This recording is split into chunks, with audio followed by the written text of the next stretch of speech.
River Run, how you guys doing? You guys good? I love that song. How He Loves. Man,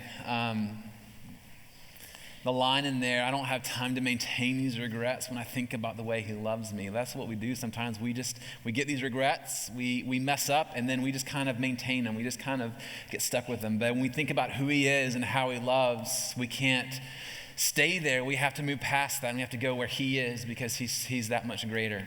I'm so excited to be here, not just this morning doing this, but I'm excited to be here at River Run. It's great to have the opportunity to be on stage in this capacity. It's awesome to have a lead pastor who can switch roles. I'll just be really honest with you. Whenever I was interviewing for River Run, and I heard that the now lead pastor was the former worship pastor, I was a little nervous about that, right? Because that could go a couple different ways. Like, you come in and it's a constant, well, that's not how I did it.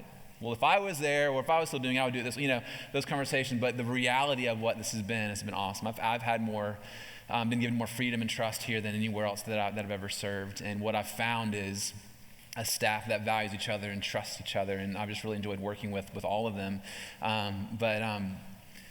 What's been cool about working with Mitch is he was a worship pastor. He has a heart for worship. He's a worshiper, and he sees the value in it. And I just love having the chance to walk with him side by side to be able to flesh this stuff out. But we're excited to be here, my family and I. So we are in this series called Refocus, and we are looking at changing what we're focusing on. So instead of thinking of, when I come to church, this is what I get, this is my experience, this is my place, this is my song, this is my sweet spot, this is what I've loved growing up, therefore this is what I want to experience over and over and over. We want to refocus from that to looking outside of ourselves, right? We want to go from just looking at us to looking at others. Week 1 on St. Patrick's Day, Mitch helped us walk through the concept, refocusing our no to yes. Refocusing our no to yes. So whenever God says something and he gives a direction and He says, hey, I want you to do this, us not coming with excuses, yeah, but I'm busy, but that's not what I love, that's not my preference, that's hard, that's not fun. We have this conversation with my 5-year-old daughter all the time. We do the right thing, even if it's the hard thing, right? All the time, we do the right thing. But we want to focus on moving from no to yes. Mitch said that 9 out of 10 people that we rub shoulders with are lost and need somebody to offer them a drink of the living water of Jesus Christ. So he gave this example. He had a glass of water, and he said, what if in this water there was the cure for cancer? And what if we could give this to somebody and they could completely cure their body from that disease? Would we hold it back? Absolutely not. We would run and we would sprint to give that to whoever we could give it to, especially those that we cared about and we loved. A great line from that day, I love this. Dennis Reed gave a testimony through video, and he said, who am I to say no? Who am I? I love that. Who am I to say no? When I hear from God, when He says, Nate, do this. Nate, go here. Nate, say this. Who am I to say no to Him? Mitch used the story of St. Patrick as well as some other people locally here in our faith family to show how that fleshes out, and even how it fleshes out in ways of going where it seems crazy to go, where the world would say you should not go there. You have every right to not go there, but because God called, we should go. Our answer should always be yes.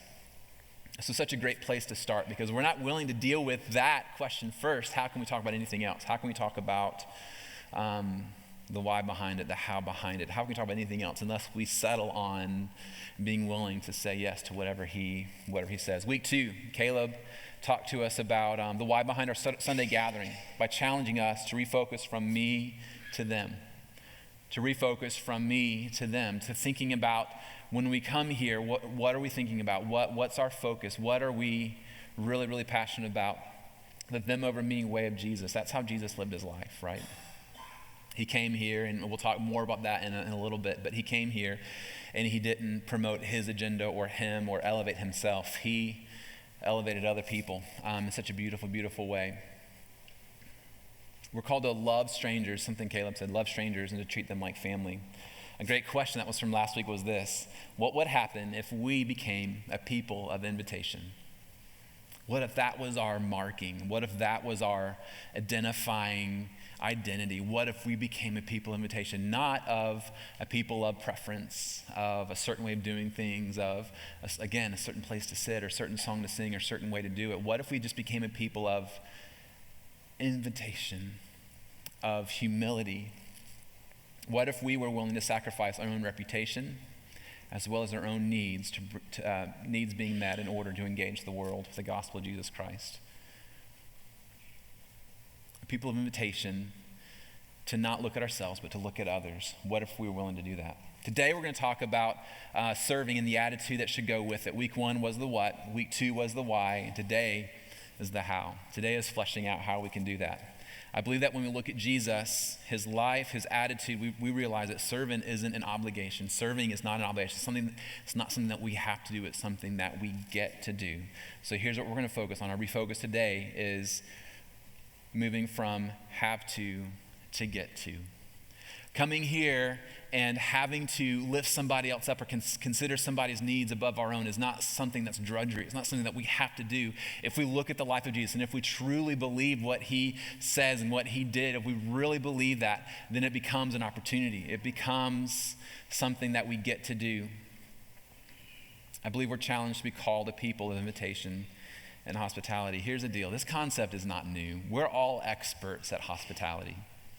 Whether you believe that or not, here's the deal. If we go to a hotel and we pay for a room, there's some things that we expect, right? Because we're paying for a service. We expect check-in to go well, to be smooth, to be professional. We expect to be able to get to our room with ease and the keys to work. We expect to go into the room and it to be clean and to be comfortable and for it to be nice. We expect a lot of things. And whenever those expectations aren't met, when they aren't met, like, it starts a conversation, right? It sparks a conversation of, I'm not really happy about what I experienced. Or if it was awesome, then it sparks a different conversation about how we enjoyed it. Or going to a restaurant. Going to a restaurant, you have an expectation of how long you wait, of how long it takes to get to your table, how nice the service staff is, the wait staff, how quickly you get your food, what kind of food they have to offer, how good that food is. All of these things are things that we run off a checklist every single time we go to those things. And whether the experience is good or bad, it sparks the conversation, right? Here's some examples. I'm going to give you a really bad example and a really good example. The first example, we're not going to name the restaurant because it's one that we all know. And I want to protect the identity of the clown mascot associated with this restaurant. Because he does great work for sick children and their families, I don't want to pull his name through the mud. So we're just going to leave him anonymous, right? And I want to say this first and foremost, like, I recognize that a company that has a slogan, billions and billions served, they're more concerned about quantity than quality. I accept that. So I don't go there with a lot of expectation of great service, right? I don't go there expecting, the red carpet. But I do have some expectations. I expect that what I pay for I get, and I expect, there's some expectations. So here's an experience, and I could have come up with a few from this particular chain, but here's the best I can do. My wife and I were living in St. Pete. My wife wanted to enjoy some Christmas lights. So it was, December, it was getting close to winter, and the weather was perfect. She wanted to walk through a neighborhood, enjoy some Christmas lights with some friends, get a hot chocolate, and just have a great experience. So her and her friends went to this unnamed establishment, got some hot chocolates, went to a neighborhood and started walking around, looking at lights, taking a sip, looking at lights. Everything was pretty good. Until the last sip of my wife's hot chocolate, something went from the cup into her mouth. Here's a little bit of a disclaimer. It gets worse. If you're squeamish, cover your ears, whatever. But this is not for the faint of heart. This already was not a good experience because whatever it was not a welcomed item into her mouth. So she immediately spit it out. She spit it out, and she went to inspect what it was, and it was a Band-Aid. I know, horrible, not good, worst case, like horrible. You can guess what kind of conversation that sparked, right? Not favorable, right? It wasn't a good conversation. So she immediately had conversations with her friends that she was with. She had a conversation with me. I was called really quickly. I went over and had a conversation with the restaurant. There were a lot of conversations that happened. Interesting conversations like, are you sure it was our Band-Aid? Well, yeah, because it was in your hot chocolate. But what color was it? Well, it was a flesh color. Well, our Band-Aids are blue, so therefore it could not be ours. This does not change the fact that we got a hot chocolate from your establishment, drank it, and the mayonnaise was in there. Like it doesn't, like nothing changes that fact. It was not a great experience. Years passed before we went back and even tried the fries. Years passed. It sparked a conversation. And we didn't just keep it to ourselves. We talked to our coffee baristas. We talked to our relatives. We talked to people we didn't know. When the Publix attendant walked our groceries out to our car, we told them about that restaurant so that they didn't go there. We made sure that people knew our story was heard. Like this, social media campaign, everything. We made sure that people knew this was not a good experience. Here's the flip side. We had a great experience a couple weeks ago. We went to a restaurant called Kobe Steakhouse, and we love hibachi. We had a really cool opportunity where we needed to tour Winnie Palmer because we're about to have our third baby. We needed to tour that facility, and we needed somebody to keep our kids. So we had somebody from our faith family here keep our kids, and she said, you know what, don't just go to the tour, go to dinner afterwards, enjoy the night. So we said thank you. So we went there, and people are asking questions, what are you celebrating? Is there a special occasion? Like, yes, awesome special occasion. We have a babysitter. Like, that is our special occasion. Woo! We're pumped. And that just kind of tells a lot about who we are as a couple. We have the night in front of us. We can do whatever we want to in Orlando. We go to, a Japanese steakhouse. That's fun to us. But we had an awesome experience. We walked in, and we didn't wait long. It was, I don't remember what, Friday night, I can't remember. It was a weekend night. Awesome experience, awesome environment. We went in there. We don't usually expect a whole lot from the wait staff because we just haven't had great experience with wait staff from this kind of establishment being super, super overly kind. But this day we had Mary Ann. And Mary Ann was awesome. She was nice. She looked us in the eye. She made sure that we got what we wanted. Our cups never went below, 2/3 empty. Like, she was absolutely awesome. And we had an awesome chef called PH Fat. And he was just the right amount of funny, just the right amount of show, and just awesome experience. The food was great. We never like to order 2 portions because it's just a whole lot of food. So we like to get one and share. And they told us about this little cost. If you add $10, you can get, salads and rice, all that stuff. So they just made the experience awesome and really good. We left there, and it sparked a conversation. Right? I'm standing in front of you now telling you about Kobe Steakhouse, and I'm promoting them because I had an awesome experience there. I enjoyed the environment. I enjoyed everything about it. Let's get serious just for a second. When people come onto our campus and they experience our gathering, what conversations are sparked? Right? What conversations are sparked? That may not feel fair. That may not feel fair to compare what we do here as a worship service to the service industry, to hotels or restaurants. That may not feel fair, but fair or not, it's reality. People are always assessing how they're being hosted and how they're being treated.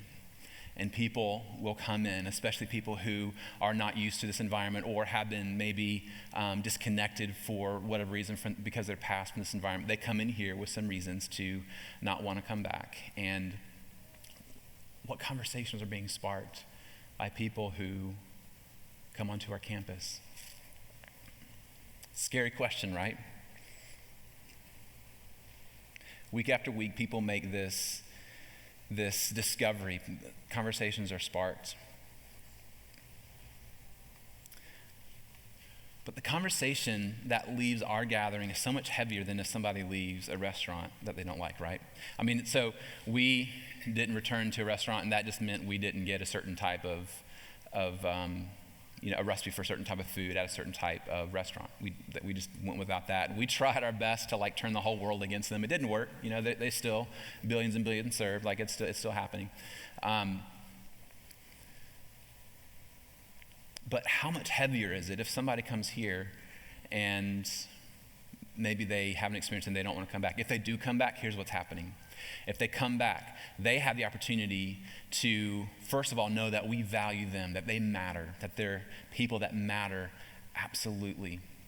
And also, more than that, this is an opportunity for them to come here and for them to hear over and over and over that they matter to God and that God loves them and he's madly in love with them. And the thing that they've been looking for and they've been searching for without success, it's found in him alone. So the story that leaves here is so much heavier than just the story that leaves the restaurant. So much more important for us to get this right. Because ultimately we're talking about life change.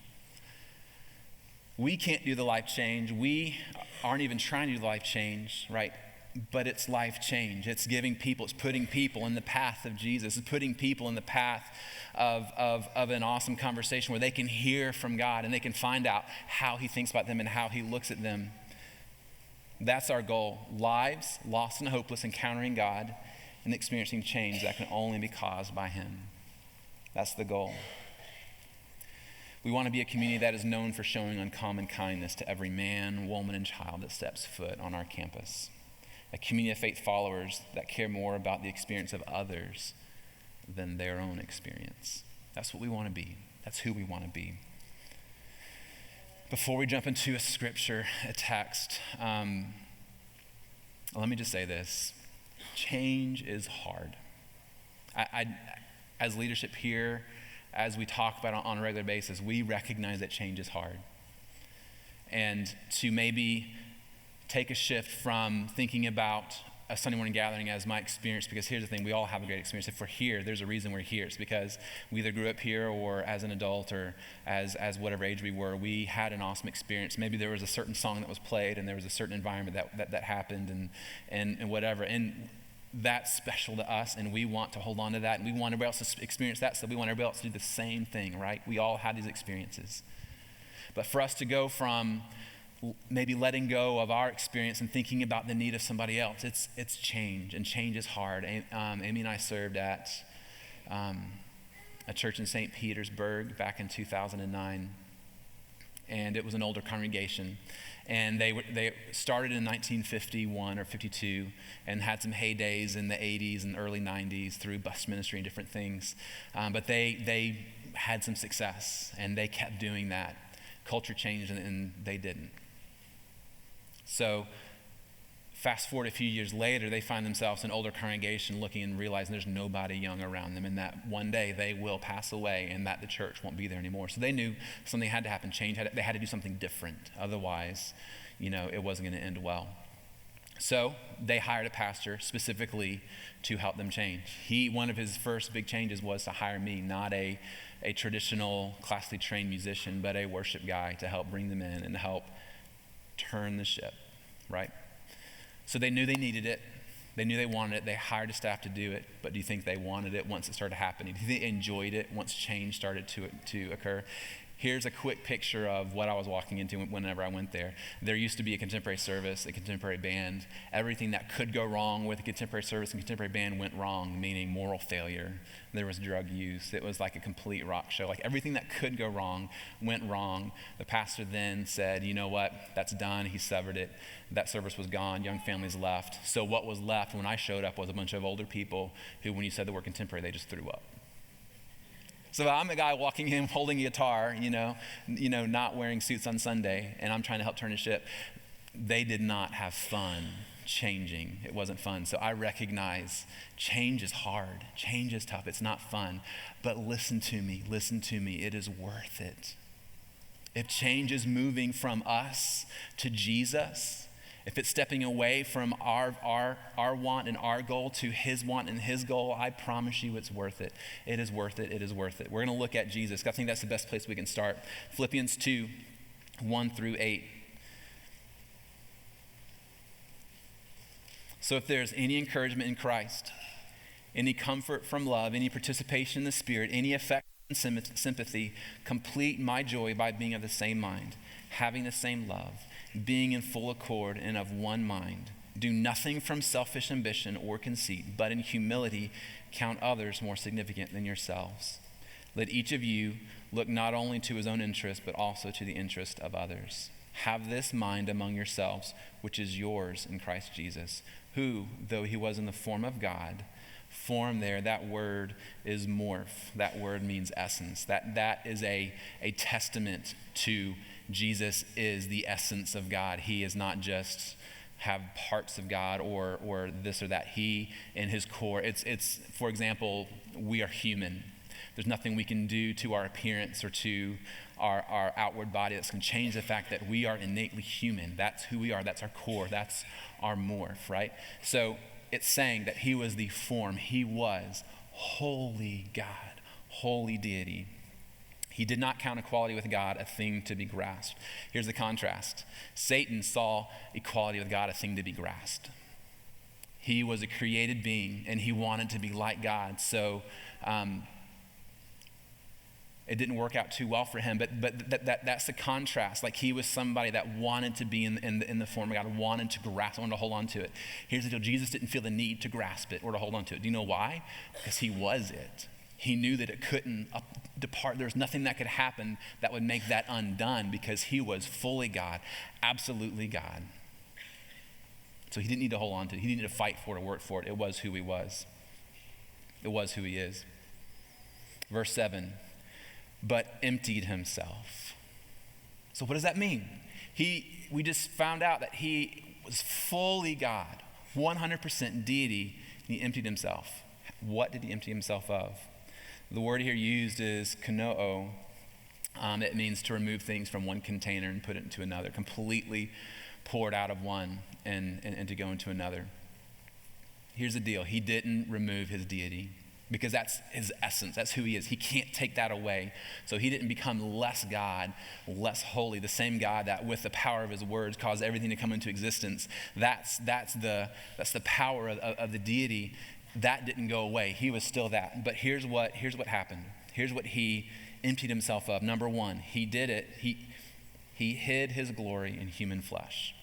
Number one, he hid his glory in human flesh. Here's the deal. He didn't come as an X-Man walking around with light shooting from his fingertips and light from his eyes. Like, he was a man. He was wrapped in flesh, and he grew and he developed physically as a man. He was absolutely wrapped in that, which means there was some glory. He gave up the manifestation of his glory, and we kind of see it peek through at the Mount of the Transfiguration whenever he, his face was glowing. We kind of see that peek through. But he, number one, emptied himself. He hid his glory in human flesh. Number two, he gave up his honor. So while he was here, he was rejected, and he was hated, and he was mocked, he was tried, and he was murdered. The one that deserved all honor, all glory, all praise, the one that is Lord of all, creator of all, sustainer of all, he deserved all honor, yet he gave it up. He emptied himself of that. Number three, he gave up his unique relationship with God. And we see that on the cross. It was just for a moment, right? But he lived with the truth that moment was coming and was coming and was coming. And that moment when he said, my God, why have you forsaken me? There was a severing of a relationship. So he emptied himself of that. He denied himself that. Moving on in verse 7, by taking the form of a servant, being born in the likeness of man. When he became a man, it's enough to go from fully God to just any type of flesh, but he didn't come as a king. He didn't come as a ruler, as a leader, as a master. He didn't come as those things. What did he come as? He came as a servant. He came to serve. He became a servant. The Son of God abandoned a sovereign position, not his deity. His deity was still fully intact, but he abandoned a sovereign position. He accepted a servant's place. So we have a glass of water here, like this is an actual glass. And then we have this plastic cup. The term kanoo, it's literally, this is him, this is his essence, and he's wrapped in his glory, he's wrapped in his full deity. But he took his essence and he wrapped it in something that was not quite as nice, right? In flesh. He's still fully God. The essence is still there. The water is still there. It's the same amount. It's the same. It's different. It's taking on a different shape. It's in a different container.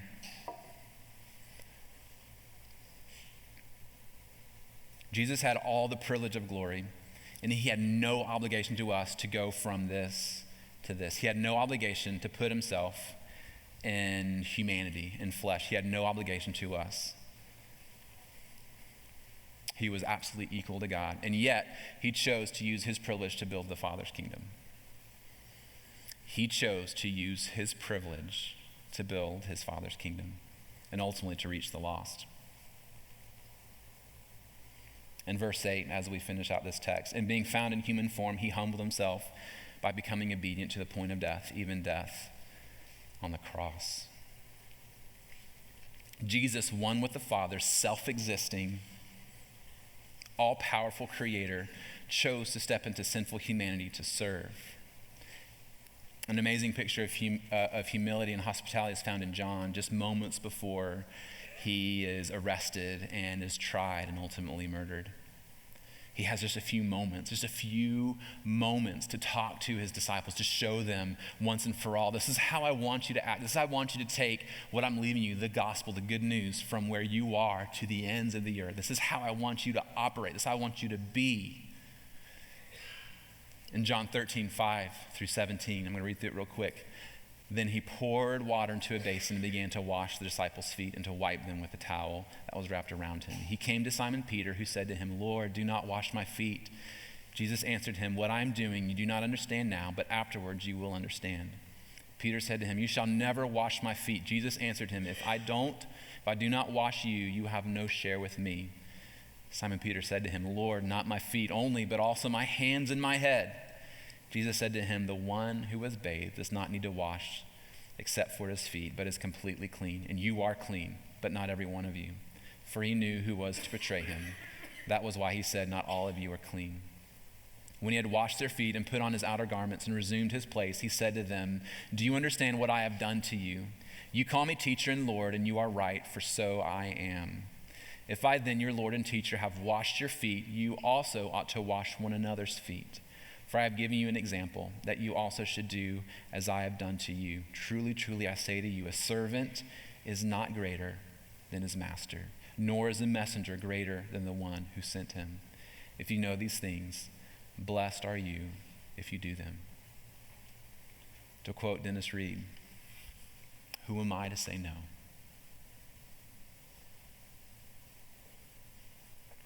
I have this conversation a lot. People ask the question, what's God's will for my life? And they think of God's will as a series of doors or curtains, 1, 2, 3, number however many, and they have to pick the right one because one of them is God's will and one of them is not. And if they miss it, they're going to miss God's will. Guys, God's will is not mysterious. It's not a mystery. It's very clear. He lets us know if we are his, if we are his children, his sons and daughters, he wants us, he's called us to empty ourselves of us and to become him. He wants us to kanoo ourselves, to empty ourselves.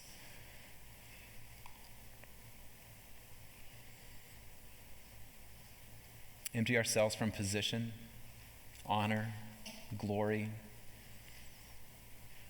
In Jesus' case, all these things were real and they belonged to him perfectly. Honor, glory, position, all those things were his. They belonged to him. He's the one that deserved those things, yet he emptied himself of those things to serve.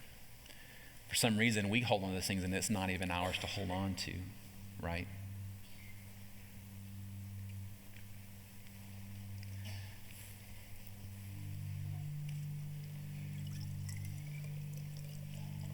So he wants us to empty ourselves. He wants to follow in his example. He wants us,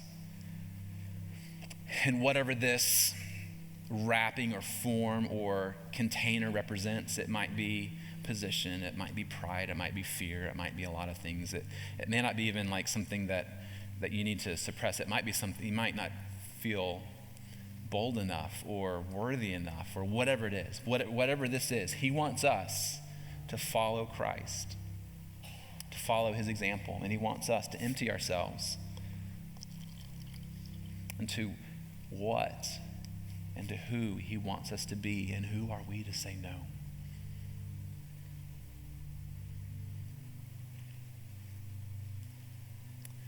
This is so much more than just calling to be a part of a volunteer team. This is a call to us to be his.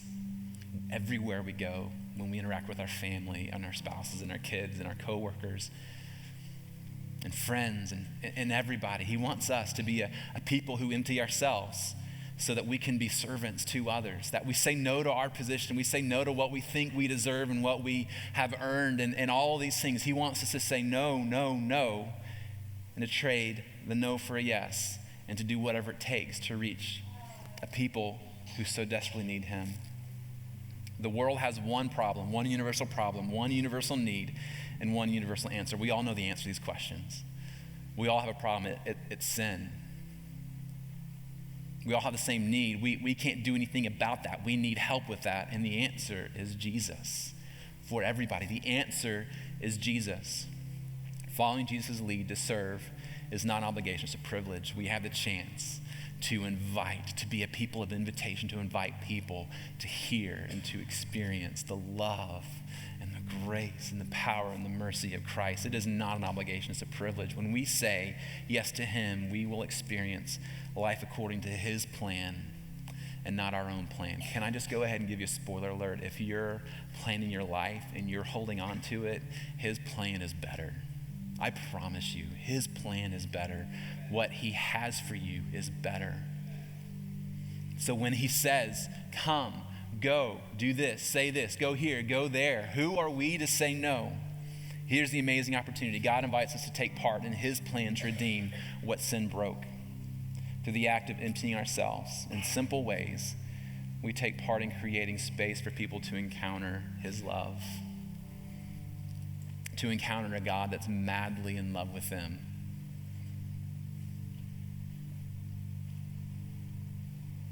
Guys, we can never be the answer.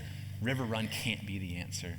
We as individuals can't be the answer, but we can help people and we can create a space where they can rub elbows with the answer, hear the answer, meet the answer, step into relationship with the answer. And doing simple things like holding a door and waving in a parking lot. These things aren't the important things. The important things are connecting with people and hosting people so that we can create an environment where when they leave, it sparks a conversation of enthusiasm and hope and excitement to come back. So that when they come back, they hear that they matter.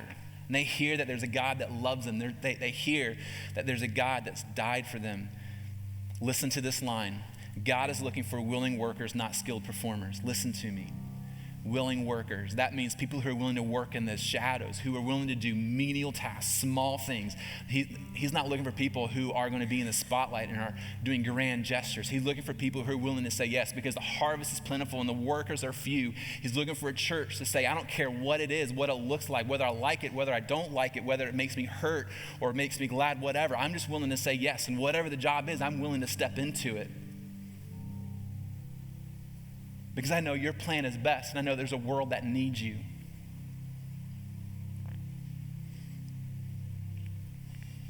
He wants us to be a church willing to work in the shadows, knowing that the work isn't about us, it's about him, and it's for those who are far from him. God is asking us to empty ourselves. What is he asking you today to empty yourself of? And here's our closing question. How will we choose? Church, listen to this. How will we choose to use our privilege? You're privileged. If you are a son or a daughter of God, you are privileged. You are an heir to the kingdom. How you choose to use your privilege, will we use it to build his eternal kingdom or our fading empire? If we build our thing, it's going to fade. We're just building a false empire, but will we use our privilege to help build his eternal kingdom? We're going to transition to a time of response, and during this response, you can do a couple of things. You can sit still and you can ask God, what do you want from me? God, how do you want me to respond? What do you want from my life? Is it saying yes to this call to create a massive and enthusiastic and a welcoming host team so that we can love, just show an uncommon love and kindness to the community around us? Is it saying yes to that? Or is it saying yes to, I need to sell everything I own, I need to go somewhere because you've been working on that with me?